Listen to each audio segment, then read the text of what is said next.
మెడ్రాస్ రసం ఒక పుల్లటి ద్రవ పదార్థ వంటకం. చింతపండు, టమాటా మరియు మిరియాలు వేసి చేస్తారు. కావాల్సిన పదార్థాలు: నిమ్మకాయ పరిమాణంలో చింతపండు ఇంకా ఒక టమాటా వేడి నీళ్ళలో నానబెట్టి, 3 వెల్లుల్లి రెబ్బలు, అర టీ స్పూన్ పసుపు, ఉప్పు సరిపడినంత, చిటికెడు ఇంగువ, కొన్ని కరివేపాకు ఆకులు, కొంచెం కొత్తిమీర.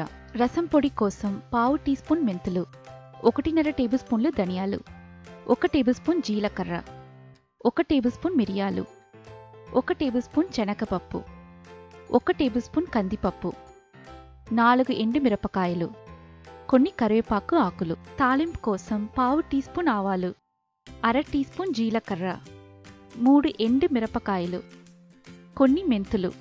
ఒక చిన్న పేనం మధ్య మంటలో పెట్టి శనగపప్పు వేసి, కందిపప్పు వేసి, ధనియాలు వేసి, జీలకర్ర వేసి, మిరియాలు వేసి, మెంతులు వేసి,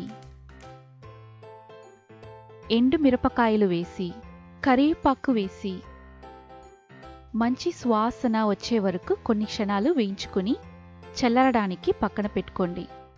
చల్లారిన తర్వాత ఒక గ్రైండర్లో తీసుకుని మెత్తని పొడి చేసుకోండి. తర్వాత వెల్లుల్లి రెబ్బలు ఒక దంపుడులో వేసి కొంచెం దంచి పక్కన పెట్టుకోండి. వెల్లుల్లి పేస్ట్లా కాకుండా కొంచెమే నలగాలి. ఇప్పుడు రసం పులుసు కోసం మెత్తపడిన టమాటా గిన్నెలోకి తీసుకుని బాగా నలపాలి. దానికి దంచిన వెల్లుల్లి వేసి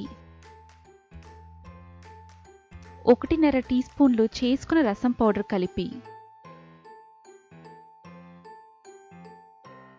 సరిపడ ఉప్పు కలిపి, పసుపు, ఇంగువ వేసి ఒక మిశ్రమంలాగా బాగా కలుపుకోండి. దానికి కొత్తిమీర కలుపుకోండి. ఒక జల్లెడ తీసుకొని చింతపండు గుజ్జును కలపండి. మీకు కావాల్సిన పరిమాణంలో రుచికి తగ్గట్టు కలుపుకోండి. అవసరమైతే పులుపు ఇష్టపడేవారు ఇంకా కొంచెం నీరు వేసి చింతపండు గుజ్జు చేసి కలుపుకోండి. కొంచెం కరివేపాకు వేసి కలపండి. పులుపు సరి చేయడానికి అవసరమైతే కొంచెం నీళ్ళు ఇప్పుడు కలుపుకోవచ్చు. టమాటా తొక్కలు అడుగున ఏమైనా మిగిలితే తీసేయాలి. ఒక పాత్ర మీడియం మంటలో పెట్టి 1 టేబుల్ స్పూన్ నూనె వేసుకోండి.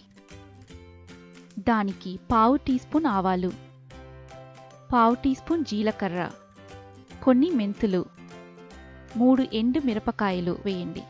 అవి చిటపటలాడుతున్నప్పుడు చేసుకున్న రసం పులుసు వేసి వేడి చేసుకోండి. చుట్టూ మొదటి పొంగు వచ్చే వరకు వేడి చేసుకుని స్టవ్ ఆపేసుకోవాలి. ఇంతకన్నా మరగనివ్వకూడదు.